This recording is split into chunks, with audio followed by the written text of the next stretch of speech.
दुनिया की रक्षा राजनीति में एक ऐसा पल आया जिसने वाशिंगटन, बीजिंग और इस्लामाबाद तीनों की नींद एक साथ उड़ा दी है। रूस ने भारत को एक ऐसा प्रस्ताव दिया है जो न सिर्फ भारतीय वायुसेना की ताकत को रातों रात बदल देगा, बल्कि पूरे एशिया के सैन्य समीकरणों को भी पलट देगा। रूसी राष्ट्रपति व्लादिमीर पुतिन ने Saint Petersburg international economic forum 2026 में खुलकर ऐलान किया, रूस भारत को Su-57E स्टेल्थ फाइटर जेट देने के लिए तैयार है, और सिर्फ देने के लिए नहीं, साथ मिलकर बनाने के लिए भी तैयार है। बिना किसी पाबंदी के, बिना किसी रोक टोक के, पूरी तकनीक के साथ। और दर्शकों, यह वो ऑफर जो रूस ने आज तक किसी भी देश को नहीं दिया था। दर्शकों, पहले समझते हैं कि यह प्रस्ताव इतना बड़ा क्यों है। रूस के पुराने एक्सपोर्ट नियमों के तहत वो कभी भी अपनी संवेदनशील एयर स्पेस टेक्नोलॉजी किसी विदेशी सैन्य साझेदार को नहीं देगा। यह उसकी सबसे पुरानी और सबसे सख्त नीति थी। लेकिन इस बार रूस ने अपनी वो दीवार तोड़ दी है। डिफेंस सिक्योरिटी एशिया की रिपोर्ट के मुताबिक मॉस्को ने भारत को संवेदनशील एयर स्पेस टेक्नोलॉजी तक पूरी और बिना किसी रोक के पहुंच देने की पेशकश की है। यानी जो तकनीक रूस ने आज तक चीन को नहीं दी, जो तकनीक रूस ने आज तक अपने सबसे करीबी दोस्तों को भी नहीं दी, वो तकनीक आज भारत के लिए मेज पर रखी गई है। और यह बताता है कि भारत की रणनीतिक अहमियत दुनिया में किस मुकाम पर पहुंच चुकी है। और इस प्रस्ताव में क्या क्या है, यह सुनकर आप हैरान रह जाएंगे। पहला, 36 से 60 पूरी तरह बने Su-57E स्टेल्थ लड़ाकू विमानों की तेज डिलीवरी, यानी भारतीय वायुसेना को तुरंत अभी बिना किसी देरी के स्टेल्थ क्षमता मिल जाएगी। दूसरा, हिंदुस्तान एरोनॉटिक लिमिटेड यानी HAL को लाइसेंस आधारित प्रोडक्शन का अधिकार, यानी भारत खुद इन विमानों को बनाएगा अपनी जमीन पर। तीसरा, मिशन सिस्टम एकीकरण, यानी भारत इस विमान में अपने हथियार, अपने सेंसर, अपने इलेक्ट्रॉनिक्स लगा सकेगा। और चौथा और सबसे बड़ा, सोर्स कोड। दर्शकों, यह दो शब्द सोर्स कोड भारत की रक्षा की दुनिया में एक क्रांति लाने वाला है। दर्शकों, सोर्स कोड क्या होता है और यह इतना अहम क्यों है, इसे समझिए। किसी भी आधुनिक लड़ाकू विमान का सोर्स कोड उसकी आत्मा होती है। सोर्स कोड के बिना आपके पास विमान है, लेकिन उसका मालिक कोई और। आप उसमें कुछ भी बदल नहीं सकते, अपडेट नहीं कर सकते, अपने हथियार नहीं लगा सकते, जब तक कि बनाने वाला देश की अनुमति न दे दे। और सबसे खतरनाक बात, बिना सोर्स कोड के निर्माता देश जब चाहे विमान के इलेक्ट्रॉनिक्स को रिमोटली ब्लॉक कर सकता है। यानी युद्ध के समय नाजुक मोड़ पर जब आपको विमान की सबसे ज़्यादा ज़रूरत हो, तब कोई दूसरा देश उसे बंद कर सकता है। लेकिन अगर सोर्स कोड मिल जाए तो विमान का पूरा मालिक भारत बन जाता है। भारतीय इंजीनियर खुद रडार अपग्रेड करेंगे, खुद इलेक्ट्रॉनिक वारफेयर सिस्टम बदलेंगे, खुद नए हथियार जोड़ेंगे। रूस की इजाज़त की ज़रूरत नहीं, रूस के इंजीनियरों की ज़रूरत नहीं। यह असली आत्मनिर्भरता है। और सोचिए इसका व्यवहारिक फ़ायदा। आज भारत के पास Su-30 MKI है और हर छोटे अपग्रेड के लिए, हर बड़ी मरम्मत के लिए रूस पर निर्भरता है। इसमें समय लगता है, पैसा लगता है, और सबसे बड़ी बात, और भारत की स्वतंत्रता सीमित रहती है। Su-57E के सोर्स कोड के साथ भारत इन सब झंझटों से मुक्त हो जाएगा। भारतीय इंजीनियर अपनी घातक एस्ट्रा मिसाइलें इस विमान में लगाएंगे, अपने स्वदेशी गाइडेड बम लगाएंगे, अपनी खुद की इलेक्ट्रॉनिक वारफेयर प्रणाली एकीकृत करेंगे। और यह सब बिना किसी विदेशी अनुमति के, बिना किसी विदेशी निर्भरता के। दर्शकों, यह वो सपना है जिसे भारत दशकों से देखता आया है, और आज वो सपना हकीकत के दरवाजे तक पहुंच रहा है।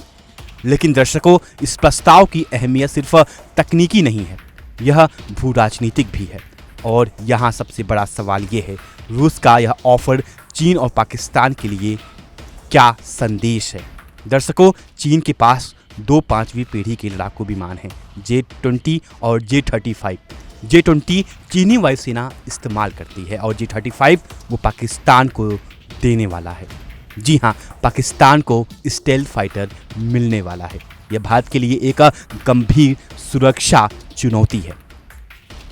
लेकिन अगर भारत के पास Su-57E हो जो J-35 से कहीं ज़्यादा उन्नत है, जिसकी स्टेल्थ क्षमता J-35 से बेहतर है, जिसके हथियार J-35 से घातक है, तो पाकिस्तान का J-35 भारत के लिए कोई खतरा नहीं रहेगा और चीन J-20 को भी Su-57E चुनौती दे सकता है।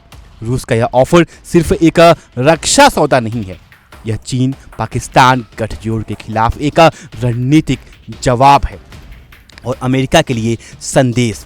दर्शकों, अमेरिका ने भारत को F-35 का ऑफर दिया था, लेकिन F-35 के साथ कोई सोर्स कोड नहीं आता, F-35 के साथ कोई प्रौद्योगिकी हस्तांतरण नहीं आता। F-35 के साथ भारत को हमेशा अमेरिका का मोहताज बने रहना होगा, हर अपग्रेड के लिए, हर मरम्मत के लिए, हर बदलाव के लिए। और अब रूस ने Su-57E के साथ सोर्स कोड, टेक्नोलॉजी ट्रांसफ़र और साझा उत्पादन का ऑफर दे दिया। यह भारत की वो कूटनीतिक ताकत है जो उसे दोनों महाशक्तियों के बीच बेहतरीन सौदा करने की स्थिति में रखती है। भारत किसी का दास नहीं है, भारत खुद अपनी शर्तें तय करता है। लेकिन दर्शकों, अब एक सवाल जो बहुत लोगों के मन में है, क्या Su-57E लेने से भारत का अपनी स्वदेशी एमका कार्यक्रम कमजोर पड़ जाएगा? और इसका जवाब है बिल्कुल नहीं। भारत सरकार ने मई 2026 में ही एमका के 5 प्रोटोटाइप बनाने के लिए RFP यानी रिक्वेस्ट फॉर प्रपोजल जारी कर दिया, लेकिन एमका को पूरी तरह तैयार होकर वायुसेना में शामिल होने में कम से कम 2035 तक का वक्त लगेगा और तब तक चीन अपने J-20 की तैनाती और तेज कर रहा है। पाकिस्तान J-35 मिलने वाला है और भारतीय वायुसेना के पास स्टेल्थ क्षमता की भारी कमी है। Su-57E उस कमी को आज अभी तुरंत पूरा करेगा और एमका का विकल्प नहीं बनेगा, बल्कि उसका पूरक बनेगा। और दर्शकों, Su-57E लेने का एक और फायदा है जिसे अक्सर नज़रअंदाज किया जाता है।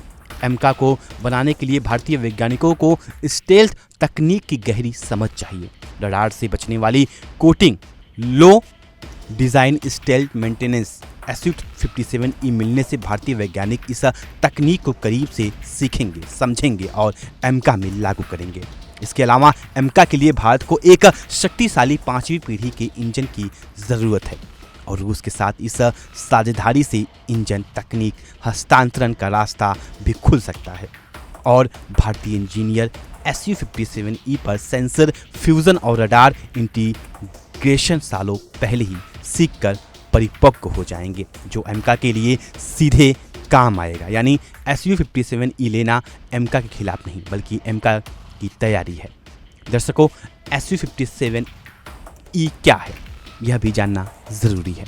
यह रूस का 5वीं पीढ़ी का सबसे आधुनिक स्टेल्थ लड़ाकू विमान है। इसमें उन्नत स्टेल्थ डिज़ाइन है जो रडार की पकड़ से बचता है। इसमें सुपरसोनिक क्रूज क्षमता है, यानी यह बिना आफ्टर बर्नर्स की भी सुपरसोनिक गति से उड़ सकता है। इसमें उन्नत एक्टिव फेज्ड एरे रडार है।